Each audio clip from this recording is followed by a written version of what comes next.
সুপ্রিয় দর্শক শ্রোতা, আমি নিজামুল হক বিপুল দেশবার্তা টকশো থেকে আপনাদের সবাইকে স্বাগত জানাচ্ছি। যে যেখান থেকে অনুষ্ঠান দেখছেন দেখবেন, সবার প্রতি শুভেচ্ছা এবং শুভকামনা। নিশ্চয়ই জানেন, বিশ্ব পরিস্থিতি এবং টালমাটাল ইরান যুদ্ধের কারণে। মধ্যপ্রাচ্য যুদ্ধ বলা যেতে পারে ইরান যুদ্ধ।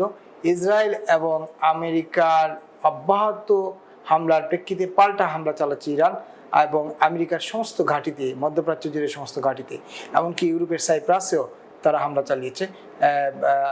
ঘাঁটিতে, যেসব ঘাঁটি মার্কিন যুক্তরাষ্ট্রের বাহিনীগুলো ব্যবহার করছে। ইতিমধ্যে তাদের নতুন নেতা নির্বাচন প্রায় চূড়ান্ত করেছে ইরান। আয়াতুল্লাহ খামেনির ছেলে সম্ভবত হতে যাচ্ছেন তাদের পরবর্তী নেতা। আবার আয়াতুল্লাহ রুহুল্লাহ খামেনির নাতিও আছেন তালিকায়, তবে আয়াতুল্লাহ খামেনির ছেলে সম্ভাবনা বেশি। এবং এখন যে পরিস্থিতি দাঁড়িয়েছে তাতে বিশ্ব একেবারেই টালমাটাল বলা যেতে পারে। হরমুজ প্রণালী বন্ধ, সকল চ্যানেল বন্ধ, যার ফলে জ্বালানি সংকটে পড়তে যাচ্ছে গোটা বিশ্বের একটা বড় অংশ। এই প্রকৃতি বাংলাদেশও, এই জায়গাতেই বাংলাদেশও বাদ পড়ছে না। বাংলাদেশ এখন কঠিন এক সংকটের মুখোমুখি। একদিকে মধ্যপ্রাচ্যের শ্রমবাজার, অন্যদিকে জ্বালানি সংকট, গ্যাস, তেল সব মিলিয়ে একটা গভীর সংকটের দিকে বাংলাদেশ ধাবিত হতে যাচ্ছে। এই সংকট কীভাবে মোকাবিলা করা সম্ভব, এইসব নিয়ে আমরা আলোচনা করবো। আমাদের আজকের অতিথি ডাক্তার মুস্তাক হোসেন, স্থায়ী কমিটির সদস্য, বাংলাদেশ জাসদ এবং ডাক্তার সাবেক জিএস। মুস্তাক ভাই স্বাগতম। আপনাকে ধন্যবাদ। মুস্তাক ভাই, কঠিন একটা সংকটের মুখোমুখি গোটা বিশ্বই, বাংলাদেশ তার বাইরে না। এই ইরান যুদ্ধটাকে আপনি কিভাবে দেখছেন? প্রথমত এটা আমাদের সারা বিশ্বের জন্য খুবই একটা আমাদের জন্য বিপজ্জনক একটা পরিস্থিতি সৃষ্টি করেছে। এমনিতেই ডোনাল্ড ট্রাম্প মুখে শান্তির কথা বলার পরেও তিনি ইউক্রেন যুদ্ধ থামাতে পারেননি। তিনি ভেনেজুয়েলার রাষ্ট্রপতিকে হাইজ্যাক করেছেন, তার স্ত্রীকে সহ, এবং ইরানে আলাপ আলোচনার মধ্য দিয়েই চলছে, তখনই তিনি এই কি বলে এটা খুবই একটা জঘন্য কাজ করেছেন। আলোচনা যখন চলে তখন কেউ কাউকে আক্রমণ করে না। আমাদের সন্দেহ হচ্ছিল, কারণ ভেনেজুয়েলার সরকারের সঙ্গে কিন্তু আলোচনা হচ্ছিল। সেই আলোচনার মধ্যেই রাষ্ট্রপতি এবং তার প্রেসিডেন্ট ওয়াইফকে তুলে নেওয়া যাওয়া হয়েছে। একই কাজ তারা কিন্তু করেছে ইরানে। তো এটা খুবই বিপজ্জনক সারা বিশ্বের জন্য, বাংলাদেশের জন্য তো বটেই।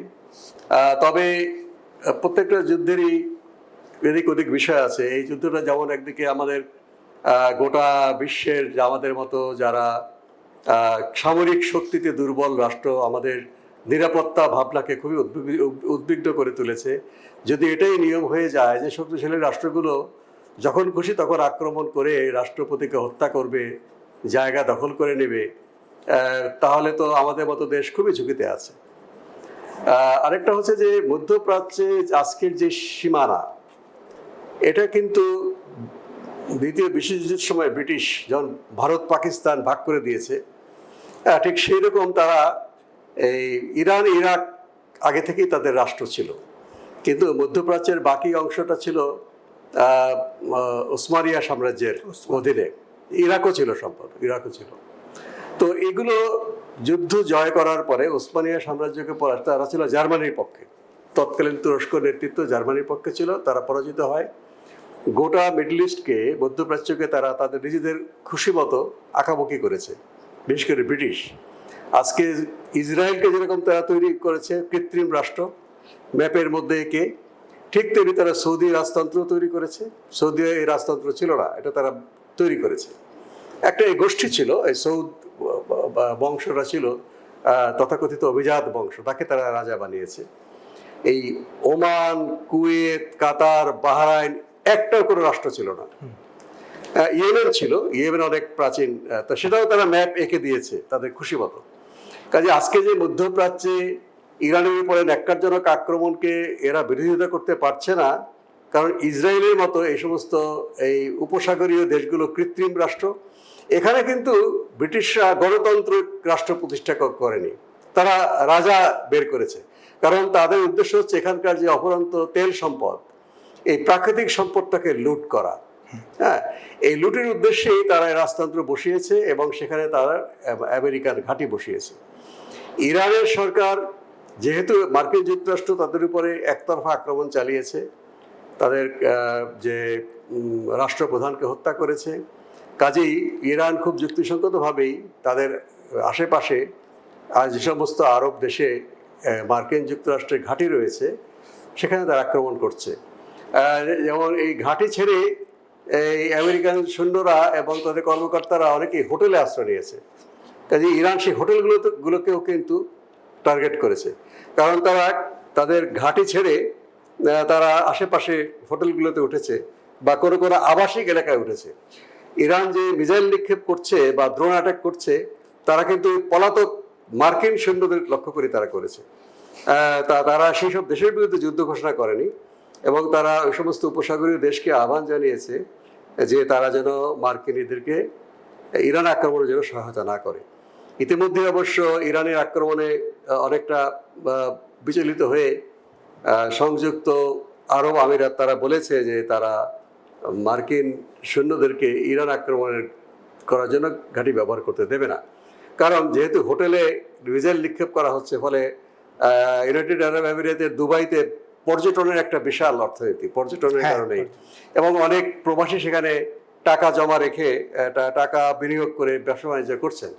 কাজেই যেহেতু সেই বুর্জ খলিফা হোটেলে আমি শুনেছি মিসাইলের আক্রমণ হয়েছে, কারণ সেখানে মার্কিন সৈন্যরা কয়েকটি ফ্লোরে অবস্থান নিয়েছে। অন্যান্য যারা তারা সেখান থেকে পালিয়ে চলে যাচ্ছে, অন্যান্য পর্যটক বা যারা বিনিয়োগকারী তারা চলে যাচ্ছে। বাংলাদেশেরও অনেক মানুষ ইউএই থেকে চলে এসছে। কাজে এটা একটা খুবই জটিল পরিস্থিতি এবং অবশ্যই খারাপ, এবং বাংলাদেশের যারা শ্রম শক্তি আমাদের যারা কাজ করছেন মধ্যপ্রাচ্যে একটা বিরাট অংশ সৌদি আরব এবং এই উপসাগরীয় অঞ্চলে আছে। সৌদি আরবে যারা তারা ফিরে আসেনি, কিন্তু উপসাগরীয় অঞ্চলে ফিরে আসার জন্য অপেক্ষায় আছে। এটা আমাদের ডাইরেক্ট যে বৈদেশিক মুদ্রা অর্জন সেখানে আঘাত ফেলবে, এবং যারা বেকার হয়ে ফিরে আসবে ওদেরকে কর্মসংস্থান করতে হবে। সেটাও একটা অনেকগুলো পরিবার এখানে তারা হয়তো বিপদগ্রস্ত হবে। আর যুদ্ধ আমার যেটা মনে হচ্ছে যুদ্ধ এমন জায়গায় চলে গেছে, ইরানের সরকার পরিবর্তন করতে চেয়েছিল মার্কিন যুক্তরাষ্ট্র এবং ইসরায়েল। আসলে এটা অজুহাত। দেখেন লিবিয়াতে তারা গণতন্ত্র আনার জন্য হামলা চালিয়েছে, লিবিয়াতে তারা খণ্ড বিখণ্ড করে দুইটা সরকার এখনো আছে, তাদের উদ্দেশ্য যে লিবিয়ার তেল নেওয়া। কাজে ইরানে গণতন্ত্র আনবে মার্কিন যুক্তরাষ্ট্র, এটা তো খুব ভুয়া কথা। তারা ভেবেছিল যে এখানে লিবিয়ার মতো বিদ্রোহ হবে, তারা কোনো না কোনো অংশকে মদত দেবে, ইরান কয়েকটা ভাগে ভাগ হয়ে যাবে। কুর্দিস্তানের সমস্যা আছে, শিয়া সুন্নির সমস্যা আছে, উত্তর দক্ষিণের সমস্যা আছে, বালুচদের সঙ্গে সমস্যা আছে। কাজে এরকম একটা যদি ইরাকের মতো ফ্র্যাকচার মানে খণ্ড বিখণ্ড দেশ হয়, তাহলে মার্কিন যুক্তরাষ্ট্র সেখানে একটা ঘাঁটি করবে, ঘাঁটি করে তেল ক্ষেত্রগুলোকে তারা নিয়ন্ত্রণ করবে এবং তারা তেল নিয়ে যাবে, গ্যাস রপ্তানির উপরে তারা করবে। এবং ইরানের তেলের উপরে নির্ভরশীল অনেকটা চীন, উত্তর কোরিয়া, রাশিয়া, সেগুলোকে তারা দখল করতে পারবে এবং চীন এবং রাশিয়াকে মোকাবেলা করতে পারবে। তো সেটি এখন হচ্ছে না, ইরানকে এভাবে কাবু করা যাচ্ছে না। কাজেই যদি আমেরিকান যুক্তরাষ্ট্র এখন তাদের পরিকল্পনা অনুযায়ী তারা যুদ্ধটা নিয়ে যেতে পারবে না। ইরানের সাথে একটা সম্মানজনক ফয়সালা ছাড়াই যুদ্ধ বন্ধ হবে না। এবং ইরানের সর্বোচ্চ ব্যক্তিকে হত্যা করার পরে ইরানের যারা এখন দায়িত্বে আছে তারা এখন প্রতিশোধের স্পৃহায় আছে, এবং তারা এই যুদ্ধ চালিয়ে যাবেন, এবং তারা জানেন যে তাতে হারাবার কিছু নাই। তারা যুদ্ধ চালিয়ে গেলে হয়তো সারা বিশ্বে তেল সংকট হবে, অন্যান্য সংকট হবে, কিন্তু মার্কিন যুক্তরাষ্ট্র এবং সৌদি আরবকে মানে তাদের বর্তমান যে অধ্যত্বপূর্ণ অবস্থান সেখান থেকে নামিয়ে আনাই ইরানের বর্তমান লক্ষ্য। এবং তারা ইরানের সাথে সম্মানজনক একটা চুক্তি ছাড়া এই যুদ্ধ মনে হয় থামবে না। এটা আমেরিকার হাতে এখন এই যুদ্ধটা নেই, এটা আরও বেশি প্রলম্বিত হবে। এই যুদ্ধটা এখন রীতিমতো ইরানের হাতে। ইরানের সর্বোচ্চ সুপ্রিম নেতাকে হত্যার পর, তারা 30 জন 40 জন নেতাকে হত্যার পর ইরান, আপনি যেটা বলছিলেন, প্রতিশোধ স্পৃহায় আছে তারা, এবং তাদের এখন সকল ইউনিট কমান্ডাররাই মানে যুদ্ধের নেতৃত্ব দিচ্ছেন। এখন তাদের সিঙ্গেল নেতা এই মুহূর্তে নাই, নেতৃত্ব ঠিক হচ্ছে। এই যে একটা পরিস্থিতি এবং চতুর্মুখী আক্রমণ, ইরান পাল্টা আক্রমণ করছে, এইটার যুদ্ধটা তাহলে দীর্ঘমেয়াদী হচ্ছে কিনা? হ্যাঁ, এটা ইরানের যে রণকৌশল, যেটা বাইরে থেকে দেখে মনে হয় যে যদি কোনো কারণে তেহরান শহরের সাথে যোগাযোগ বিচ্ছিন্ন হয়, তার আঞ্চলিক কমান্ডাররা যুদ্ধ চালিয়ে যাবে। অনেকটা হামাস যেভাবে যুদ্ধ চালিয়ে গিয়েছে, হামাসের একের পর এক কমান্ডারকে ইসরায়েল হত্যা করেছে, কিন্তু হামাসকে দমাতে পারেনি, তারা যুদ্ধ চালিয়ে গেছে। তারা একটা এমন একটা জাল তৈরি করেছে যে একটা অংশ কাটা গেলে বাকিগুলো সচল থাকে। এটা বিদ্যুৎ কানেকশনের প্যারালাল কানেকশন বলে আর কি, যে একটা কিন্তু সিরিজ কানেকশন হলে আপনি একটা বন্ধ করলে সব বন্ধ হয়ে যাবে।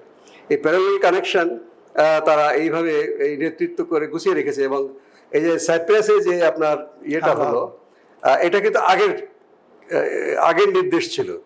ব্রিটেন যে তার ঘাঁটি ব্যবহার করতে দেবে না আমেরিকাকে, এইটা হিসাবে ছিল না। ইরানের নেতৃত্ব আগেই ডিরেকশন দিয়ে রেখেছিল যে নেটোর যতগুলো ঘাঁটি আছে সেগুলোকে আক্রমণ করতে হবে। সাইপ্রাসেও গিয়ে তারা মিসাইল নিক্ষেপ করেছে। হয়তো এখন তো ব্রিটেন দিচ্ছে না, বা ব্রিটেন এটুকু বলেছে যে আমার ঘাঁটিকে রক্ষা করার জন্য তারা সে যুদ্ধ জাহাজ পাঠাচ্ছে। ব্রিটেনের জনমত এত প্রচণ্ড যুদ্ধের বিরুদ্ধে, লেবার পার্টির একটা অধিকাংশ যারা এমপি তারা যুদ্ধের বিরুদ্ধে, এবং বিশাল বিশাল যুদ্ধবিরোধী বিক্ষোভ হয়েছে, এখনো হচ্ছে। সেটাকে উপেক্ষা করার শক্তি একটু কম লেবার পার্টির যে বর্তমান প্রধানমন্ত্রী কিয়ার স্টারমার। তো কাজেই আগেকার যে পরিকল্পনা তাদের ছিল খামেনি থাকতে, সেটাই এখন কার্যকরী হচ্ছে। এবং আপনি ঠিকই বলেছেন, ইরানের নতুন এখন নেতৃত্ব হয়েছে 3 জনের নেতৃত্ব, তাদের প্রেসিডেন্ট, চিফ জাস্টিস এবং একজন শরিয়া কাউন্সিল না সুরা কাউন্সিল একজন সদস্য, 3 জন। আর নতুন নতুন নেতা হবে, এগুলো পশ্চিমা গণমাধ্যমের কাল্পনিক চিন্তা। তারা নাও হতে পারে। যে তৃতীয় যে সদস্য হয়েছে শরিয়া কাউন্সিল থেকে, তার নাম শোনা যাচ্ছে, তিনি সুপ্রিম হবেন। তবে যুদ্ধ থামার আগে এই 80 জনের না 800 জনের সম্ভবত তাদের একটা পরিষদ আছে, সেই পরিষদ বসে তারা নেতা ঠিক করবে। এখন পরিষদ বসলে তো বোমা পড়বে, কাজেই তারা এই এতজন লোক কেন তারা একসাথে বসে বোমা খাবে। কাজেই এই 3 জনের নেতৃত্বে দেশটা হয়তো তারা চালাবে, যুদ্ধটা পরিচালনা করবে, এবং আগের যে পরিকল্পনা সেটাই সম্ভবত অপরিবর্তিত থাকবে। একেবারে আপনি বলছিলেন যে এই যুদ্ধের ফলে বাংলাদেশ একটা গভীর সংকটের মধ্যে, গোটা বিশ্বের মধ্যে বাংলাদেশ একটা গভীর সংকটে পড়বে তৃতীয় বিশ্বের দেশ হিসেবে। ইতিমধ্যে বাংলাদেশের শ্রমবাজার সবচেয়ে বড় শ্রমবাজার হচ্ছে, যেখান থেকে বিলিয়ন বিলিয়ন ডলার আসে আমাদের রেমিটেন্স। সেই শ্রমবাজার মধ্যপ্রাচ্য আক্রান্ত। ইতিমধ্যে বহু শ্রমিক দেশে আসছেন, তারা আর যেতে পারছেন না, তাদের ভিসার মেয়াদ বাড়ানোর জন্য আবেদন করা হয়েছে সরকারের তরফ থেকে। অন্যদিকে যারা আটকা পড়ছেন তারাও দেশে আসার অপেক্ষায়। এই যে আপনি দুবাইতে যে পর্যটন একটা বাণিজ্য, সেই পর্যটন বাণিজ্য ঘিরে সেখানেও বাংলাদেশের শ্রমিক আনে, অনেক কনস্ট্রাকশন কাজ হচ্ছে মিডল ইস্টের বিভিন্ন দেশে, সৌদি আরব, দুবাই, আবুধাবি, সব জায়গায়। সেই কাজগুলো এই যুদ্ধ যদি প্রলং করে এই কাজগুলো বন্ধ হয়ে যাবে, সেক্ষেত্রে তো শ্রমবাজার বড় ধরনের একটা ধাক্কা খাবে। সেক্ষেত্রে কি পরিস্থিতি দাঁড়াবে বাংলাদেশের? হ্যাঁ, একটা ধাক্কা খেলেও বাংলাদেশ সরকারের উচিত নৈতিকভাবে, যে এরা বাংলাদেশের রেমিটেন্স পাঠিয়েছে, এদেরকে সসম্মানে যারা দেশে আসতে চায় দেশে ফিরিয়ে এনে তাদেরকে বিকল্প কর্মসংস্থান দেওয়া দরকার। এবং যতক্ষণ পর্যন্ত বিকল্প কর্মসংস্থান না হবে তাদেরকে জীবন ধারণ করার জন্য সম্মানজনক ভাতাটা দেওয়া উচিত, কারণ তারা এতদিন পরিশ্রম করেছে এবং তারা এটার উপর তাদের হাত ছিল না। সেটা আর উপসাগরীয় দেশগুলো বলেছে তারা আমাদের সহায়তা করবে, কিন্তু তারাই তখন যুদ্ধের পরিস্থিতির মধ্যে আছে। সেটা কতটুকু সম্ভব সেটা এখন বলা যাচ্ছে না। আপনি সরকারের কথা বলছেন, সরকারের কি সেরকম প্রস্তুতি দেখছেন আপনি? সরকারের বাহ্যিকভাবে যে সমস্ত বিষয় আমার কাছে খুব মনে হচ্ছে না তারা এই বিষয়ে খুব একটা দ্রুত পদক্ষেপ নিচ্ছেন। তারা এখনো পর্যবেক্ষণ করছেন। এবং সবচেয়ে খারাপ হয়েছে যে পররাষ্ট্র মন্ত্রণালয় থেকে যে রিয়াকশনটা দেওয়া হয়েছে, ইরানের রাষ্ট্রপ্রধানকে হত্যা করা হয়েছে এই বিষয়ে কোনো উল্লেখ করেনি। তারা শুধুমাত্র উপসাগরীয় দেশে মিসাইল নিক্ষেপ করার কারণে আমাদের শ্রমিকরা ক্ষতিগ্রস্ত হচ্ছে, এই একটা মানে সংকীর্ণ দৃষ্টিভঙ্গি থেকে এই একটা বিবৃতি দিয়েছে। এবং এটা খুবই এটা বাংলাদেশের মতো একটা গৌরবজনক দেশ, যারা মুক্তিযুদ্ধের মাধ্যমে আমরা দেশ স্বাধীন করেছি, যদি সারা বিশ্ব জনগণ যদি হিসাব করতে 71 সালে মুক্তিযুদ্ধ সমর্থন পেতাম না, যে পাকিস্তানের সঙ্গে তাদের সম্পর্ক, তাদের ইত্যাদি কাজে তারা কেন বাংলাদেশকে বলবে। আমরা নিন্দা করেছি যে সমস্ত সরকার বলেছে যে পাকিস্তানের সাথে সম্পর্ক নষ্ট হবে, বৃহত্তম মুসলিম রাষ্ট্র, কাজে বাংলাদেশের সংগ্রামে সমর্থন করা ঠিক না, তাদেরকে আমরা প্রভূত নিন্দা করেছি। আর এখন যদি আমরা ইরানে যে একতরফা আক্রমণ হলো তাকে নিন্দা করতে বা হত্যাকাণ্ডকে তীব্র ঘৃণা করতে আমরা ব্যর্থ হই জাতিগতভাবে, আমাদের মান সম্মান কিন্তু ভবিষ্যতে থাকবে না। সরকার ব্যাপক প্রতিবাদের মুখে মিনমিন করে বলেছে, দুঃখিত হয়েছে, শোক প্রকাশ করেছে। আরও জোরালো ভাষায় করা উচিত। এবং এখানে শিয়া সুন্নি আমেরিকার পক্ষে বিপক্ষে না দেখে বাংলাদেশ সরকারের উচিত মনে রাখা, আমি আগের সরকারের সময় বলেছি ডক্টর ইউনূস যখন ক্ষমতা ছিলেন, যে আপনাকে কেউ যদি মধ্যরাতে হেলিকপ্টারে করে তুলে নিয়ে যেত কোনো দেশ, তাহলে আপনার মান সম্মান বা আমাদের মান সম্মান কেমন থাকতো? আর বাংলাদেশ সরকারের আমি একই কথা বলবো, যে যদি এরকম দিনের বেলায় আপনি মিটিং করছেন সচিবালয়ে, বঙ্গভবনে বা প্রধানমন্ত্রীর দপ্তরে করছেন, সেখানে মিসাইল নিক্ষেপ করে আপনার ক্যাবিনেট সহ সব মেরে ফেললো কোনো একটি দেশ, সেটা আমাদের জন্য কেমন উদাহরণ হবে? কাজে এখানে একেবারে খুবই মানে কড়া ভাষায় প্রতিবাদটা করা হচ্ছে। এখানে পক্ষ বিপক্ষের বিষয় না। আমেরিকার পক্ষে যুদ্ধ করতে বলছি না আমি, বা ইরানের পক্ষে বা সৈন্য পাঠাতে বলছি না, কিন্তু এই কূটনৈতিক ভাষায় কড়া প্রতিবাদ আমাদের করা উচিত। এবং আমি আরেকটা বিষয়, আমরা আমাদের এখানে গণতান্ত্রিক যুক্ত ফ্রন্ট একটা প্রতিবাদ মিছিল করেছে, খুব একটা বড় হয়নি, এটা আমাদের ঠিক না। আমাদের অনেক বড় প্রতিবাদ করা উচিত। এবং ইসলামে যারা রাজনীতি করেন আশ্চর্যজনকভাবে তারা কোনো প্রতিবাদ করেন, তারা সৌদি আরবের অনুসরণ করেন, শিয়া সুন্নি অনুসরণ করেন, এভাবে তো হয় না। একটি দল সম্ভবত ইরানের দূতাবাসে গিয়ে শোক প্রকাশ করেছে, খেলাফত মজলিস, ভালো কাজ করেছে। সব দলেরই যাওয়া উচিত। কাজেই এই বিষয়ে যদি আমরা দেউলিয়াপনা দেখাই, তাহলে আমাদের তো কোনো লাভ হবে না। এই যে সারা বিশ্বে যে আজকে একটা ঢেউ উঠবে এরকম আক্রমণের বিরুদ্ধে, একটা ঐক্যবদ্ধতা, সেই ঐক্যবদ্ধ করবার যে প্রয়াস, ওআইসি দেশগুলো সম্পর্কে ঐক্য, তারপরে ৭৭টি দেশের জোট আছে, সব ফোরামেই বাংলাদেশকে এই বিষয়ে সোচ্চার থাকা উচিত। তাহলে যে গণতন্ত্রের জন্য আমরা জীবন দিয়েছি ২৪ সালে, ন্যায় নীতির জন্য জীবন দিয়েছি, সেটা কিন্তু আরো মহিমান্বিত হবে। অথবা না হলে নতুবা আমাদের এই সংগ্রামটাকেও কিন্তু মানুষ প্রশ্ন করবে, যে তোমাদের সংগ্রাম নিজেরা করেছে, রক্ত দিয়েছো গণতন্ত্রের জন্য, আর এত বড় অন্যায় হচ্ছে খুব একটা দূরে না আমাদের, সেখানে এটা নিয়ে তোমরা চুপ আছো। তথাকথিত নিরপেক্ষতা নামে মার্কিন যুক্তরাষ্ট্রের অন্যায় কাজকে বা তোমরা মৌন সমর্থন দিচ্ছ, এটা তো আমাদের জন্য গৌরবজনক হবে। অনেকেই বলছেন যে মার্কিন যুক্তরাষ্ট্রের প্রেসক্রাইব এই বিবৃতি, কারণ ইরানের সর্বোচ্চ সুপ্রিম নেতা মারা যাওয়ার পর ন্যূনতম শোক জানানো হয় না, উল্টো ইরানকেই দায়ী করে বিবৃতি দেওয়া। আরেকটা ব্যাপার আপনি খেয়াল করছেন, ইরানের রাষ্ট্রদূত গতকালকে ঢাকায় সংবাদ সম্মেলন করে তিনি বলেছেন, আমরা আপনাদের কাছ থেকে কোনো সহযোগিতা চাচ্ছি না, কিন্তু আপনারা আমাদের পাশে থাকেন, এই ঘটনাগুলোর নিন্দা জানান। এই আকুতি কেন ইরানকে করতে হবে? দেখুন, প্রথম কথা হলো যে মার্কিন রাষ্ট্রদূত বা তাদের, আমার মনে হয় না আমেরিকানরা যদি ড্রাফট করতো এরকম বিবৃতি, এর চেয়ে অনেক ভালো ড্রাফট হতো। আমি আমেরিকানদের এত কাছে মনে করি না। আমাদের যারা হলো অতিভক্তি, মানে আমেরিকা, যে আমাদের আমেরিকানও লজ্জা পেয়েছে আমাদের বাংলাদেশের বিবৃতি দেখে। আপনি এখানে আমেরিকান সিনেট কংগ্রেসে কি আলাপ হচ্ছে, তাদের যে পত্রিকা, আমেরিকান এস্টাবলিশমেন্টের যে পত্রিকাগুলো, New York Times, Wall Street Journal, even CNN, তারা খামেনিকে মৃত্যুর পরে কি প্রতিক্রিয়া দেখিয়েছে। কাজে বাংলাদেশ সরকার এটা একেবারেই, মানে যারা দায়িত্বে আছে, এটা অবশ্যই সরকারের দায়িত্ব, এই দলীয় রাজনৈতিক সরকার, কিন্তু যারা এটা ড্রাফট করেছেন তারা আমেরিকার চাইতেও আরো বেশি, মানে তারা বেশি ভক্ত হয়ে গেছে। একটা জঘন্য বিবৃতি হয়েছে, এটাকে কারেকশন অবশ্যই করা উচিত। আমার মনে হয় বিএনপিকে রাজনৈতিকভাবে এই জিনিসটা দেখা উচিত। আমরা একেবারে শেষের দিকে, আপনি বলছিলেন যে সরকারের প্রস্তুতি, যেটা বলছিলেন যে সরকারকে কিছু পদক্ষেপ নিয়ে রাখা উচিত। ইতিমধ্যে সরকারের জ্বালানি উপদেষ্টা মন্ত্রী বলেছেন যে প্রাইভেট গাড়ি কমিয়ে গণপরিবহনে নির্ভর করতে, জ্বালানি সংকটে পড়তে যাচ্ছে। এগুলা আসলে কতটা মানুষকে করবে? সরকারের আপনার ইয়েটা কি, যে সরকারের কি ধরনের একটা কঠিন পদক্ষেপ নেওয়া উচিত এই পরিস্থিতি মোকাবেলা করার জন্য, ক্রাইসিস টাইমটা? হ্যাঁ, জ্বালানিকে সাশ্রয় অবশ্যই দরকার। জ্বালানি সাশ্রয় করে আমরা বিকল্প জ্বালানির চেষ্টা করব। কৃচ্ছতার যে নির্দেশ দিয়েছে, এটা প্রথম শুরু করতে হবে কিন্তু সরকার থেকে।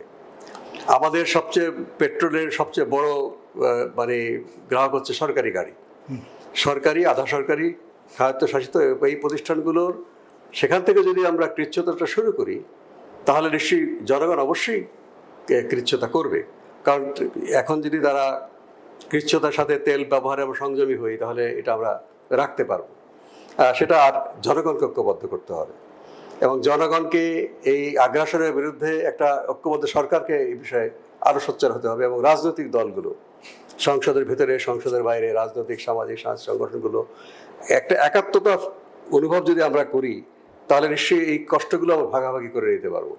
তাহলে কেউ যদি কষ্ট না করে, তারা বিলাসিতা করে, আর কাউকে মানে কষ্ট করতে বলা হয়, এটা কিন্তু গ্রহণযোগ্য হবে না। সবাই মিলে কষ্ট করব, কষ্ট ভাগাভাগি করে নেব এবং অবশ্যই ইরানে এই অন্যায় হামলার বিরুদ্ধে আমাদের সোচ্চার থাকতে হবে। একেবারে শেষ প্রশ্নটা করি একটু। পল কাপুর ঢাকা সফর করছেন, দক্ষিণ এশিয়া বিষয়ক সহকারী পররাষ্ট্র সচিব। পল কাপুর ইতিমধ্যে পররাষ্ট্রমন্ত্রীর সঙ্গে দেখা করেছেন, তারপরে আরও একাধিক জনের সাথে দেখা করেছেন। শোনা যাচ্ছে সকল রাজনৈতিক দল এমন কার্যক্রম নিষিদ্ধ আওয়ামী লীগের সঙ্গেও তিনি যোগাযোগ করবেন বা কথা বলবেন, বৈঠক করবেন। আজকেই তার শেষ দিন। গতকালের পররাষ্ট্রমন্ত্রীর সাথে দেখা করার পর তিনি পররাষ্ট্রমন্ত্রী বলছেন যে আমরা যে কথাটা বারবার বলে আসছিলাম যে জামাত এবং বিএনপির সম্মতিতেই সরকার চুক্তি করেছে, ইউনূস সরকার। পররাষ্ট্রমন্ত্রী কালকে এটা খোলাসা করেছেন যে জামাত এবং বর্তমান সরকার যারা বিএনপির সম্মতিতেই ওই সময় চুক্তির বিষয়টি হয়েছিল। সব মিলিয়ে আসলে এই পল কাপুরের সফরটাকে কিভাবে দেখছেন? হ্যাঁ, বোঝা যায় যে পল কাপুর বাংলাদেশের সাথে যে বাণিজ্য চুক্তি হয়েছে সেটা ব্যাখ্যা করতে এসছেন। তারা কি আলোচনা করছেন জানি না, সেটা পত্রিকায় যতটুকু এসছে ততটুকু জানি। কিন্তু আমি আশ্চর্য হলাম যে আমাদের পররাষ্ট্রমন্ত্রী যে ভাষায় কথা বললেন, যে চুক্তি করার সময়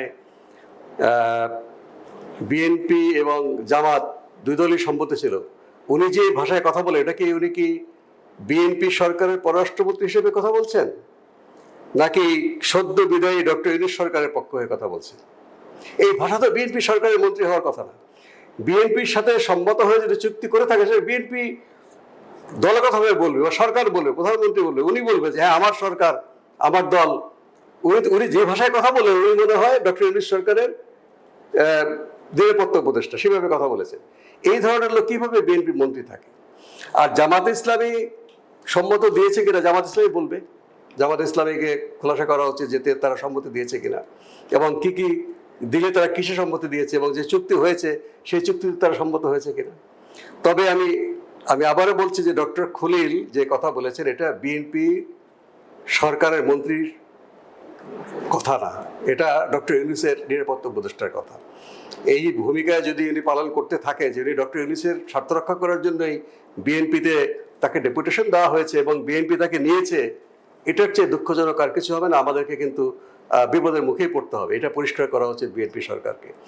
আর এই চুক্তি জানি না, এই চুক্তিকে সমর্থন করার প্রশ্নই আসে না। আমার ধারণা হয়তো এই দুই দল বলেছে, তারাই পরিষ্কার করবে যে আপনারা জাতীয় স্বার্থের জন্য চুক্তি করুন, জাতীয় স্বার্থ বিসর্জন হয় এমন কোনো কিছু করবেন না। এর চেয়ে বেশি তারা কোনো কথা বলেছেন কিনা আমরা জানতে চাই। যদি বলে থাকে তাহলে সে দায়িত্ব তাদের, কিন্তু আমরা প্রথম থেকেই বলে আসছি তখন থেকে, এবং দায়িত্ব ছাড়ার আগে চুক্তি করা প্রচণ্ড বিরোধিতা করেছি আমরা এবং সবাই করেছি। ইভেন আমার মনে হয় পত্রিকা খুঁজতে পাওয়া যাবে বিএনপিও বিরোধিতা করেছে যে ক্ষমতা হস্তান্তরের আগে চুক্তিটা করা উচিত না। আর যারা অর্থনীতিবিদ, যারা নাগরিক সমাজের প্রতিনিধি তারা তো প্রতিবাদ করেছেন। কাজে এই কাজটা আমাদের জন্য খুবই ক্ষতিকর হয়েছে। তবে যেহেতু আমাদের নির্বাচিত সরকার, তারা অবশ্যই মার্কিন যুক্তরাষ্ট্রের সাথে এটা দর কষাকষি করতে পারেন এবং খোদ মার্কিন যুক্তরাষ্ট্রে এই ধরনের চুক্তিকে তারা অবৈধ বলেছে। কাজেই সেটার সাথেও সঙ্গতি রেখে আমরা অবশ্যই দর কষাকষি করে আমরা একটা ন্যায্য চুক্তিতে আসতে পারি। এই পররাষ্ট্রমন্ত্রীর বক্তব্যের জন্য কি সরকার আসলে এখন বিব্রতকর একটা অবস্থায় পড়লো কিনা আমি জানি না। আমার মনে হয় যে সরকারকে ব্যাখ্যা দেওয়া উচিত যে পররাষ্ট্রমন্ত্রীর বক্তব্য কি বিএনপি সরকারের পররাষ্ট্রমন্ত্রীর বক্তব্য, নাকি তিনি আগে যে কাজটা করেছেন তিনি সেটাকে প্রতিনিধিত্ব করছেন। একেবারে পল কাপুর ইনক্লুসিভ রাজনীতির ব্যাপারে কথা বলবেন সকল রাজনৈতিক দলের সাথে, এমন কথা শোনা যাচ্ছে বড় বড় রাজনৈতিক দলগুলোর সঙ্গে। এই ব্যাপারে কি আপনার? উনি কূটনৈতিকভাবে এটা কিভাবে করবেন আমি জানি না। বিএনপি আওয়ামী লীগ তো আইনগতভাবে নিষিদ্ধ, তৎপরতা কার্যক্রম নিষিদ্ধ, এবং আওয়ামী লীগের কোনো নেতা সীমান্তের উপরে যারা আছেন তারা বিবৃতি দেন, তারা আওয়ামী লীগের ঘোষিত নেতা। কিন্তু বাংলাদেশে যারা আওয়ামী লীগের আছেন, কিছু নেতা আছেন যারা জেলখানায় নেই বা মুক্তিও পেয়েছেন দু একজন, তারা কিন্তু দলের পক্ষ থেকে কোনো বক্তব্য বিবৃতি দিচ্ছেন না। তাদের সাথে সাক্ষাৎ, হ্যাঁ, জনাব সাবের হোসেন চৌধুরীর সাথে ইউরোপিয়ান ইউনিয়নের প্রতিনিধি দল দেখা করেছিল, তবে সেটা যেহেতু রাজনৈতিক অফিসিয়াল দেখা সাক্ষাৎ না, সেটার কোনো ইশতেহার কিন্তু আমরা দেখিনি। কারণ পল কাপুর সাহেব যে কীভাবে দেখা করবেন জানি না। তবে যদি মানে আইনগতভাবেই সরকারকে বলা উচিত যে তারা আওয়ামী লীগের নেতৃত্বের সঙ্গে দেখা করতে চান, না হলে কীভাবে হবে। তবে যোগাযোগটা অবশ্যই তাদের মতামত নেওয়া উচিত। আওয়ামী লীগ যদিও নিষিদ্ধ দল নয়, কার্যক্রম নিষিদ্ধ, এবং আওয়ামী লীগকে কথা বলতে দেওয়া উচিত। তাদের বিচার অবশ্যই চলবে, তাদের অন্যায় শাস্তি পেতে হবে, জুলাই হত্যাকাণ্ড, দুর্নীতি, লুটপাট এগুলো।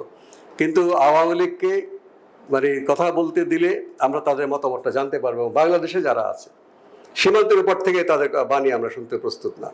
এখানে যারা আছেন তারা যদি কথা বলেন তাহলে নিশ্চয়ই পরিস্থিতি আরেকটু অন্তর্ভুক্তমূলক হবে। অসংখ্য ধন্যবাদ ডাক্তার মুস্তাফিজুর মুস্তাক ভাই। এতক্ষণ যারা দেখছিলেন দেখবেন, সবার প্রতি অনুরোধ, দেশবার্তা ফেসবুক পেজটি ফলো এবং ইউটিউব চ্যানেল সাবস্ক্রাইব করে আমাদের সঙ্গে থাকবেন। আমরা যথারীতি প্রতিদিন সন্ধ্যা 7টায় আপনাদের সামনে হাজির হই এবং আজও হলাম। নিশ্চয়ই আগামী দিন আবার দেখা হবে। সেই পর্যন্ত সবাই ভালো থাকবেন, নিরাপদ থাকবেন, সাবধানে থাকবেন এবং শুভ সন্ধ্যা। ধন্যবাদ।